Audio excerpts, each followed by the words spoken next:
Hi guys, this is Akmal Khan and welcome to our new video. आज की इस video में हम बिजनेस फाइनेंस का अगला टॉपिक स्टार्ट कर रहे हैं, वो है आपका अंडर कैपिटलाइजेशन।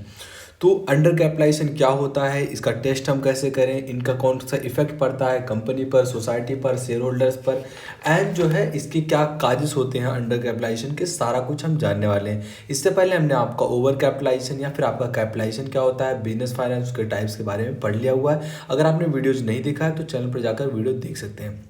सबसे पहले जानते हैं कि अंडर कैपिटलाइजेशन क्या होता है।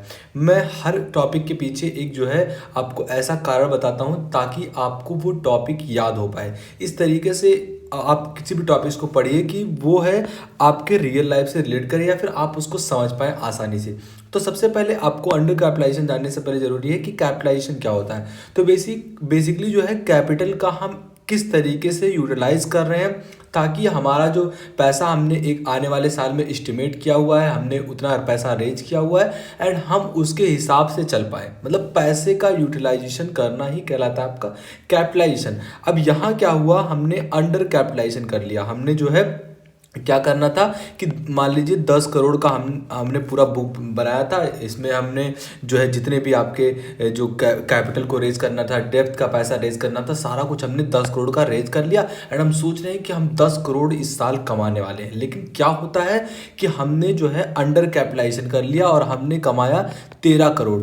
तो इससे क्या होता है कि आपका बुक वैल्यू जो है आपके जो है रियल वैल्यू से मैच नहीं करता है, क्योंकि आपका बुक वैल्यू कितना था 10 करोड़ था, लेकिन आपका जो है रियल वैल्यू कितना निकल कर आया 13 करोड़। तो यहाँ हमने कैपिटल को जो है अंडर एस्टिमेट कर लिया, हमने जो है कम शो किया अपने बुक वैल्यू में। तो ये जो सिचुएशन आपकी होती है यही अंडर कैपिटलाइजेशन कराती है। आई होप आपको समझा होगा कि अंडर कैपिटलाइजेशन क्या होता है। यही आपका ओवर कैपिटलाइजेशन में क्या होता था कि हम जो है कैपिटल को जो है ज़्यादा समझ लेते थे, अपने जो है 10 करोड़ का बनाते थे बुक वैल्यू एंड हमारा जो है कितना रेज होता था 8 करोड़। तो हमने जो है इसको ओवर कैपिटलाइज कर दिया। लेकिन यहाँ क्या कर रहे हैं आप अपनी बुक वैल्यू को जो है बुक वैल्यू को कम शो कर रहे हैं एंड जो है रियल अर्निंग आपकी उससे ज़्यादा हो रही है। तो इस सिचुएशन को ओवर जो है अंडर कैपिटलाइजेशन के नाम से जाना जाता है। तो आप just reverse the over capitalization and आपके सामने क्या आता है अंडर कैपिटलाइजेशन। यही सारा कुछ डिफिनेशन लिखा गया है।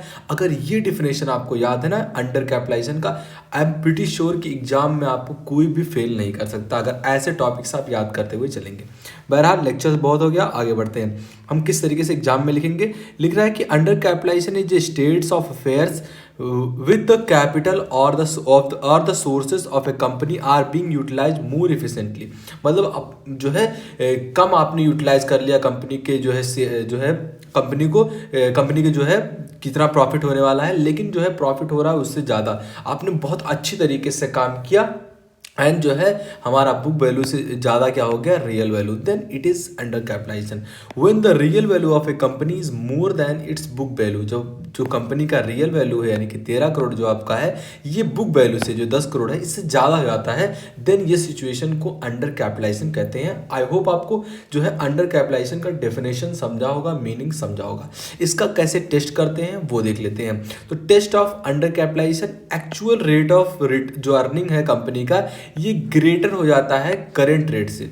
जो आपका एक्चुअल रेट ऑफ अर्निंग है, जितना आप कमा रहे हैं उससे करंट रेट से जो है ज़्यादा हो जाता है, ग्रेट हो जाता है, then it is under capitalized. तो अगला है real value of a business का रियल वैल्यू जो है वो ग्रेटर हो जाता है इनके बुक वैल्यू से।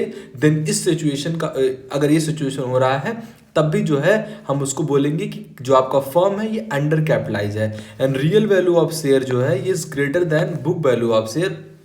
तो इन तरीकों से मतलब एक्चुअल रेट ऑफ अर्निंग से, रियल वैल्यू ऑफ बिजनेस से and real value of share से, अगर वो ग्रेटर है हमारे बुक वैल्यू से, करंट रेट से, देन ऐसे सिचुएशन को आप अंडर कैपिटलाइजेशन करते हैं। इसका टेस्ट आप इसी तरीके से आप करने वाले हैं। तो आई होप आपको समझा होगा कि जो है टेस्ट ऑफ अंडर कैपिटलाइजेशन किस तरीके से आप करते हैं।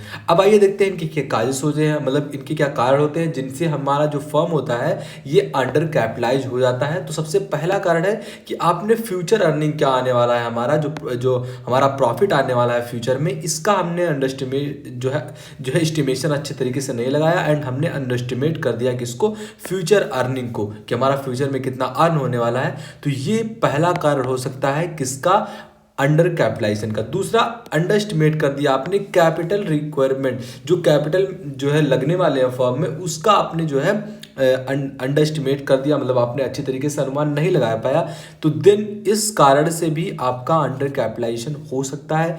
दूसरा क्या है, conservative dividend policy. Conservative dividend policy क्या होता है, ऐसी पॉलिसी जहां आपके पास बहुत ज़्यादा पैसा होता है, रिवर्स में सरप्लस में बहुत सारा पैसा पड़ा होता है, लेकिन आप अपने शेयर होल्डर्स को बहुत ही कम पैसा देते हैं, बहुत ही मिनिमम रेट पर उनको पैसा दिया जाता है। देन ऐसे सिचुएशन को क्या कहते हैं, कंजर्वेटिव डिविडेंड पॉलिसी। मतलब ऐसी पॉलिसी जो जो है जिसमें शेयर होल्डर्स को बहुत कम पैसा मिलता है, अल्दो हमारे पास बहुत सारा पैसा पड़ा होता है लेकिन हम उनको बहुत कम पैसा देते हैं। ऐसे सिचुएशन को, ऐसे पॉलिसी को क्या कहते हैं, कंजर्वेटिव डिविडेंड पॉलिसी। आपने जो है शेयर होल्डर्स को बहुत कम पैसा दिया तो आपका जाहिर सी बात है कि प्रॉफिट आपका बढ़ जाएगा, सरप्लस का पैसा आपका बढ़ जाएगा, बुक वैल्यू आपका जो है ये कम से होगा। तो इस तरीके से भी आपका जो है अंडर कैपिटलाइजेशन हो सकता है। ये थर्ड पॉइंट है। एंड फोर्थ क्या है आपका, लो प्रमोशन एक्सपेंसेस। मतलब आपने जो है प्रमोशन पर, आपने एडवर्टीजमेंट पर बहुत ही कम पैसा लगाया, जिसकी वजह से आपका पैसा जो है ये सेविंग में बचा रहा एंड आपका जो है प्रॉफिट ज़्यादा से हो रहा है। देन ऐसे सिचुएशन में भी अंडर कैपिटलाइजेशन आ सकता है कि आपने पैसा बचाया, आपने प्रमोशन पर कम पैसा खर्चा किया, तो ये फोर्थ पॉइंट आपका हो जाएगा। अगला पॉइंट है promotion of a company during deflation. मतलब आपने कंपनी का प्रमोशन उस टाइम पे किया जब डिफ्लेशन चल रहा था मार्केट में, तब आपने जो है उस टाइम पे जो है अपने कैपिटल को, अपनी कंपनी का जो है प्रमोशन करवाया। देन ये सिचुएशन में भी आपका अंडर कैपिटलाइजेशन आ सकता है। फिर आपने उस हिसाब से जिस कैपिटल को गेन किया वो अपने बहुत ज़्यादा कैपिटल गेन कर लिया जिस हिसाब से आपको करना था। देन ऐसे सिचुएशन को भी जो है, ऐसे सिचुएशन में भी आपका अंडर कैपिटलाइजेशन की सिचुएशन उत्पन्न हो सकती है। तो ये आपका 6th नंबर का कारण था। इतने कारणों से जो है आपका अंडर कैपिटलाइजेशन हो सकता है कि आपने अच्छी तरीके से कंपनी के बुक वैल्यू को एस्टिमेट नहीं किया एंड जहां आपका 10 करोड़ होना था वो जो है आपका 13 करोड़ हो गया। अब आइए देखते हैं इनके कौन कौन से काजेस हैं, जो कौन कौन से इफेक्ट्स हैं जो कि पड़ते हैं अंडर कैपिटलाइजेशन पर। सबसे पहला जो कंपनी पर पड़ता है ये क्या होगा आपका, कि इंक्रीज कंपटीशन। इसकी वजह से कंपटीशन इंक्रीज आपका हो जाएगा, क्योंकि बहुत सारा आपके पास पैसा आ गया ना, तो उस तरीके से आप जो है आप मार्केट में चल रहे हैं तो कंपटीशन आपका इंक्रीज हो जाता है। और जो है आपका रेजिंग वर्किंग डिमांड आपका बढ़ जाता है कि जो आपके जब भी आप अपने शेयर्स को इशू करेंगे तभी आपका जो है तुरंत शेयर खत्म हो जाएगा।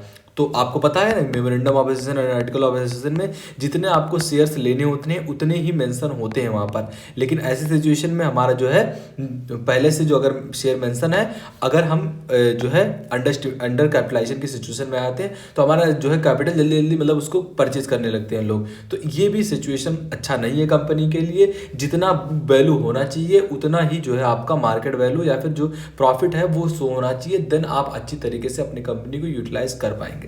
ये आपका होता है पहला कि कंपनी पर इफेक्ट पड़ सकता है कि इंक्रीज हो जाएगा कंपटीशन में। दूसरा क्या हो जाएगा कि आप अपने जो है आपके रेजिंग वर्किंग जो डिमांड है ये बढ़ने लगता है। उसके बाद और भी बहुत सारे हैं, से लिमिटेड मार्केटेबिलिटी ऑफ शेयर्स हो जाएगा, डिससेटिस्फैक्शन अमंग कंज्यूमर के बीच में डिससेटिस्फैक्शन हो जाएगा, क्योंकि उनको जो है आप पता होगा ना आप क्या दे रहे हैं, कंजर्वेटिव डिविडेंड पॉलिसी से पैसा दे रहे हैं, तो बहुत कम मात्रा में अगर शेयर होल्डर्स को पैसा मिलेगा देन वो भी सही नहीं है, आपकी जो है आपकी गुडविल अच्छी नहीं होगी उससे। तो ये जो है कंपनी पर इफेक्ट पड़ता है अंडर कैपिटलाइजेशन का। दूसरा क्या है, शेयर होल्डर्स पर किस तरीके से इनका इफेक्ट पड़ता है, इंक्रीज इन इंडस्ट्रियल प्रोडक्शन में हो जाएगा, इंक्रीज इन एम्प्लॉयमेंट में भी इंक्रीजमेंट हो जाएगा शेयर होल्डर्स के। एंड जो है posing effect on economic development, कि जब इस तरीके से आप पैसा कमा रहे हैं कि जितना आपने एस्टिमेट किया उससे बहुत ज़्यादा पैसा कमा रहे हैं, देन आपका बुक वैल्यू भी जो है गड़बड़ होता है, फाइनेंशियल स्टेटमेंट भी जो है गड़बड़ होता है, जिसकी वजह से पोजिंग इफेक्ट जो पड़ता है किस पर, इकोनॉमिक डेवलपमेंट पर। एंड ये सारे हैं, कुछ एडवांटेज भी पड़ते हैं, जैसे कंज्यूमर के लिए बहुत एडवांटेज हो जाता है, क्योंकि जो है अगर कंपनी ज़्यादा प्रॉफिट में है, कंपनी बहुत अच्छा पैसा कमा रही है, देन उसकी वजह से आप वो अपने प्रोडक्ट को थोड़ा क्या करती है, प्राइस को कम कर देती है, जिसकी वजह से जो कंज्यूमर होते हैं ये सेटिस्फाई होते हैं। तो ये सारे शेयर होल्डर्स पर या फिर कंज्यूमर पर इफेक्ट इनके पड़ते हैं। सोसाइटी पर क्या इफेक्ट पड़ते हैं कि जो है ये जो है जब भी कंपनी, अगर कंपनी के पास अच्छा गुडविल है, बहुत सारा प्रॉफिट कमा लीजिए, मान लीजिए 13 करोड़ का प्रॉफिट कमा रही है, अब लोग देख रहे हैं, तो उसकी वजह से क्या हो जाता है, इनको डेप्थ का पैसा बहुत आसानी से मिल जाता है, मतलब लोन का पैसा बहुत आसानी से मिल जाता है, चाहे उनको कमर्शियल बैंक से लेना हो, SBI से लेना हो, या फिर किसी भी चीज़, किसी भी लॉन्ग टर्म या शॉर्ट टर्म सोर्स से लेना हो, तो उनको पैसा बहुत आसानी से मिल जाता है। ये सबसे अच्छी बात होती है उनकी। And high rate of dividend जो है उनको दिया था उनके जो है एम्प्लॉयज़ को, या फिर उनके जो है शेयर होल्डर्स को, या फिर उनके स्टॉक होल्डर्स को, या फिर जो है उनके प्रेफरेंस होल्डर को, प्रेफरेंस जो शेयर होल्डर्स वाले होते हैं या फिर डिवेंचर वाले होते हैं, सबको जो है अच्छा रेट पर जो है पैसा दिया जाता है, अगर वो जो है उस पॉलिसी के अंतर्गत है। क्योंकि आपको पता होगा ना कि जो डिविडेंड दिया जाता है ये बहुत सारे पॉलिसी पे दिया जाता है। पहला आपका स्टेबल डिविडेंड पॉलिसी होता है, सेकंड आपका होता है कंजर्वेटिव डिविडेंड पॉलिसी, तीसरा आपका होता है लिबरल डिविडेंड पॉलिसी। तो ऐसे पॉलिसीज पर पैसा दिया जाता है। आप जिस पर हैं आप, तो अगर आपने जो है लिबरल डिविडेंड पॉलिसी लिया तो कंपनी आपको भर भर के पैसा देगी। तो ये सारे जो है इनके अच्छे इफेक्ट हैं जो कि अंडर कैपिटलाइजेशन के।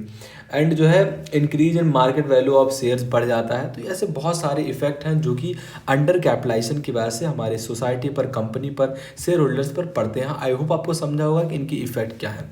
तो आज की इस वीडियो में हमने अंडर कैपिटलाइजेशन को जाना कि अंडर कैपिटलाइजेशन क्या होता है, इनका टेस्ट कैसे करते हैं आप, एंड जो है इनके कौन कौन से कायस होते हैं, कौन कौन से इफेक्ट पड़ सकते हैं। इसके बाद हम अगला टॉपिक आपका कैपिटल स्ट्रक्चर, ऐसे से धीरे धीरे बिजनेस फाइनेंस के जितने भी टॉपिक्स होंगे सारे टॉपिक्स को हम कवर करने वाले हैं। तो मिलते हैं आपसे वीडियो में, तब तक के लिए जय हिंद, जय भारत।